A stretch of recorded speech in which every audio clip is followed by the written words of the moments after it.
नमस्कार दोस्तों, oversight technology में बहुत बहुत स्वागत करता हूँ। मेरा नाम विकास प्रधान है।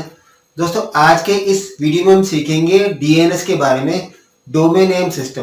दोस्तों, डीएनएस जो है एक बहुत ही इंपॉर्टेंट टॉपिक है। अगर आप नेटवर्क लाइन के अंदर ज्वाइन कर रहे हो, अगर आप सिस्टम एडमिनिस्ट्रेटर की जॉब करना चाहते हो, तो आप किसी भी कंपनी में जब जाओगे तो आपसे डीएनएस के बारे में जरूर पूछा जाएगा। तो दोस्तों, अगर आप डीएनएस के बारे में अच्छी तरह से समझना चाहते हैं तो यह वीडियो बिल्कुल एंड तक देखिए, क्योंकि मैं इसके अंदर डिटेल में डीएनएस के बारे में बताने जा रहा हूँ। इस वीडियो को देखने के बाद डीएनएस क्या होता है, डीएनएस कैसे वर्क करता है, इस सब के बारे में आप जान पाएंगे। तो दोस्तों, डीएनएस की फुल फॉर्म है, जैसे आप देख रहे हो, डोमेन नेम सिस्टम। डीएनएस को अच्छी तरह समझने के लिए मैं आपसे एक क्वेश्चन पूछना चाहता हूँ कि अगर आपको कोई बोले कि अगर आपको कुछ भी सर्च करना हो, आप google.com पे जाकर सर्च कर सकते हैं, या फिर वो आपको एक अल्टरनेट नंबर बोले कि आप 24046800407808:20E इस एड्रेस पे जाकर सर्च करो। ये दोनों ही एड्रेस, google.com और ये जो एड्रेस है, ये दोनों एक सर्वर के एड्रेस है। तो दोस्तों, अब आप मुझे बताओ, आप में से कौन कौन कल तक ये एड्रेस याद कर सकेंगे। अब दोस्तों, आप खुद ही डिसाइड करो आप कौन सा एड्रेस ज्यादा इजी तरह रिमेम्बर कर सकोगे लॉन्ग टर्म तक। ऑब्वियस सी बात है, सबका आंसर google.com ही होगा, क्योंकि एज ए ह्यूमन बीइंग हम जो है एड्रेसेस याद नहीं कर सकते। हमें ऐसे नाम याद रहते हैं, इनको हम यूजर फ्रेंडली नेम बोलते हैं, जैसे google.com हो गया, youtube.com हो गया। तो डीएनएस का यही पर्पज है, नेटवर्क के अंदर होना। आज जहां जहां भी इंटरनेट चल रहा है, वहां पर आप किसी वेबसाइट को जब ओपन करते हो वो नाम से ओपन होती है, लेकिन शायद आपको पता ना हो उस वेबसाइट के पीछे एक आईपी एड्रेस होता है। यानी जब आप किसी को मान लो फोन करते हो और आपका वो फोन नंबर, आपने किसी का फोन नंबर सेव करके रखा हुआ है, तो आप जब उसको फोन करते हो वो नेम डायलिंग दिखाता है, लेकिन एक्चुअल में नंबर डायल हो रहा होता है। तो दोस्तों, डीएनएस एक फोन बुक की तरह, जैसे आपकी फोन बुक में नेम और उनका फोन नंबर होता है, उसी तरीके से डीएनएस के अंदर ऑल ओवर वर्ल्ड के अंदर जितने भी वेबसाइट्स हैं और उनके नंबर्स, आईपी एड्रेस सेव रहते हैं। ये सारे सेव कैसे होते हैं, कैसे सारा वर्क करता है, ये मैं आपको इसके नेक्स्ट समझाने जा रहा हूं। तो डीएनएस का मेन पर्पस क्या होता है कि जब भी ऑल ओवर वर्ल्ड में कोई पर्सन वेबसाइट खोलता है, तो उस वेबसाइट को ओपन करने के लिए हमें एक आईपी एड्रेस चाहिए होता है। तो डीएनएस एक ऐसी सर्विस है नेटवर्क के अंदर जो नेम टू आईपी रिजोल्व करती है, या फिर आईपी टू नेम रिजोल्व करती है। तो इसकी बहुत सिंपल सी डेफिनेशन है, it resolves domain name to IP address and IP address to domain name. दोस्तों, डोमेन नेम जो बोलते हैं उसको वेबसाइट के एड्रेस को बोलते हैं, जैसे google.com, youtube.com, amazon.com, ये सारी वेबसाइट्स हैं, इनको हम डोमेन नेम बोलते हैं।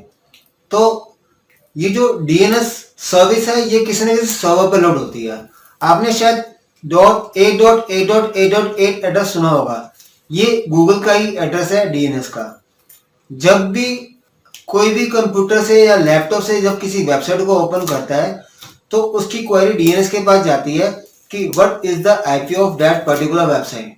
तो डीएनएस जो है उस पूरी वेबसाइट का आईपी पता करके देता है, और आपका कंप्यूटर जब वो आईपी मिलता है, तब आपका कंप्यूटर जाके उस वेबसाइट को ओपन कर पाता है। तो अब एज ए ह्यूमन बीइंग, क्योंकि हम ये नंबर नहीं याद कर पाते, इसी वजह से डीएनएस हमारी लाइफ के अंदर है और पूरी इंटरनेट इंडस्ट्री के अंदर है और पूरे इंटरनेट में है। तो नॉर्मली अब आपको शायद समझ आ गया होगा कि इस डेफिनेशन से it resolve domain name to IP address and IP address to domain name. इसका एक बहुत छोटा सा मैं एग्जांपल आपको डेमो से दिखाता हूं आपको। जैसे ये मान लो आपका कंप्यूटर है, और इस कंप्यूटर के अंदर आप एक वेबसाइट ओपन करना चाहते हो, google.com। अब ये वेबसाइट ओपन करने के लिए इस सर्वर को यहाँ पे जो आपके सिस्टम में एक प्रेफर्ड डीएनएस एड्रेस दिया होता है, उसके पास क्वेरी जाती है। अब ये क्वेरी इस प्रेफर्ड डीएनएस के पास आएगी, जैसे मान लीजिए a.a.a.8 है और ये जो DNS सर्वर है ये इसको रिजॉल्व करके देगा आईपी। तो जैसे आपने इसको लिखा google.com, अब ये कोई पर्टिकुलर आईपी बताएगा, जैसे ई आईपी है मान लो 24046800, ऐसे करके सारा एड्रेस होगा। ये सारा एड्रेस इसको मिलेगा। अब ये कंप्यूटर जाके जो है google.com को कनेक्ट करेगा। ये जो पूरा प्रोसेस जो है इसको मैं नेक्स्ट वीडियो में बताऊंगा कि कैसे इसको रिजोल्व किया जाता है। ये काफी लंबा प्रोसेस है तो इसको थोड़ा टाइम लगेगा, इस वीडियो में कवर नहीं करूंगा तो वीडियो क्योंकि लंबी हो जाएगी। इस वीडियो में हम कवर करेंगे डीएनएस पूरा ये सर्वर मैनेज कैसे करता है, इसके अंदर कौन कौन से सर्वर्स होते हैं उसके बारे में। तो इस डेमो से आपको समझ आ गया होगा कि जब भी ऑल ओवर वर्ल्ड में कोई पर्सन कोई वेबसाइट ओपन करता है तो उसकी क्वेरी उसके डीएनएस सर्वर पे जाती है। डीएनएस सर्वर पता कैसे लगता है, आपके सर्वर पे या आपके मोबाइल पे डीएनएस कॉन्फ़िगर होता है, उसके पास क्वेरी जाएगी और वो जो है डीएनएस सर्वर उसको क्वेरी को रिजोल्व करेगा, उसका आईपी देगा और आपके सिस्टम जो आईपी मिलेगा तो वही जाके कनेक्ट होता है। तो दोस्तों अब ये सब कैसे मैनेज किया जाता है, क्योंकि डीएनएस कोई एक सर्वर नहीं है, कई सारे सर्वर्स को मिलकर बना हुआ है। इसका एक पूरा मॉडल होता है, डोमेन नेम स्पेस बोलते हैं, जिसके अंदर पूरी क्वेरी होती है। सबसे ऊपर सर्वर्स कौन सा आएगा, सबसे ऊपर कौन सा होते हैं, उसके नीचे कौन से सर्वर है, तो ये मैं आपको नेक्स्ट बताने जा रहा हूँ।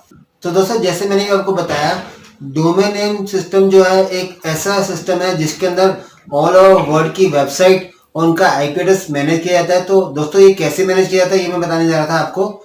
डोमेन नेम सिस्टम में एक अलग अलग लेवल में सर्वर बटे हुए हैं, जिसमें सबसे ऊपर जो आता है उसे हम रूट डोमेन बोलते हैं, जो कि एक डॉट में रिप्रेजेंट करता है। टोटल ऑल ओवर वर्ल्ड में 13 रूट डोमेन सर्वर्स हैं जिनके पास सारी इंफॉर्मेशन स्टोर होती है टॉप लेवल डोमेन की। तो total root domain servers interview पूछ सकते हैं कितने हैं, ये 13 रूट डोमेन सर्वर्स हैं। इसके अलावा अगर आप रूट के नीचे देखें तो टॉप लेवल डोमेन की लिस्ट आती है जिसमें .com, .gov, .org, .in और .au। अब दोस्तों जब पहले इंटरनेट ज्यादा यूज नहीं होता था, इंटरनेट यूजर्स कम होते थे, तो ये जेनरिक नेम चलते थे। .com मतलब कमर्शियल है, .gov मतलब गवर्नमेंट का है और .org ऑर्गेनाइजेशन, और ये .in, .au जो है ये जो आए बाद में आए हैं ये कंट्री डोमेन है। तो यानी अगर हम टॉप लेवल डोमेन की बात करें, जिनको हम शॉर्ट में TLD भी बोलते हैं, टॉप लेवल डोमेन, ये पहले यही होते थे इस टाइप के जेनरिक। इसके अलावा जो बने वो दो कैटेगरी होते हैं, इनको हम कंट्री डोमेन बोलते हैं, जैसे .in, .au, .cn चाइना या .ca कनाडा। तो ये जो जितने भी टॉप लेवल डोमेन है ये रूट डोमेन के अंदर आते हैं। इसी तरीके से टॉप लेवल डोमेन के नीचे सेकंड लेवल डोमेन आते हैं, जैसे गूगल हो गया, माइक्रोसॉफ्ट हो गया, रेडिट हो गया, यूट्यूब हो गया, ये सारे सेकंड लेवल डोमेन है। इनके अंडर जो आते हैं वो थर्ड लेवल डोमेन आते हैं। google.com जो है, जैसे इसके नीचे जो है www, ये इसका सेकंड लेवल डोमेन है, या फिर इसको हम सब डोमेन भी बोलते हैं, सब डोमेन। तो पूरा डीएनएस डोमेन नेम सिस्टम जो है ऐसे अलग अलग सर्वर में डिवाइड किया गया है। सबसे ऊपर रूट डोमेन आता है, उसके अंदर टॉप लेवल डोमेन आते हैं और उसके नीचे जो है सेकंड लेवल डोमेन आते हैं, उसके नीचे थर्ड लेवल डोमेन आते हैं। इस तरीके से पूरा डोमेन सिस्टम मैनेज किया जाता है। तो दोस्तों उम्मीद करता हूँ यह वीडियो आपको अच्छा लगा होगा। अच्छा लगा तो प्लीज जरूर लाइक करें और शेयर करना ना भूलें। और अगर आप हमारे चैनल पर नए हैं तो प्लीज सब्सक्राइब कर लीजिए, क्योंकि लगातार इस चैनल पर हम ऐसी वीडियो डालते रहते हैं।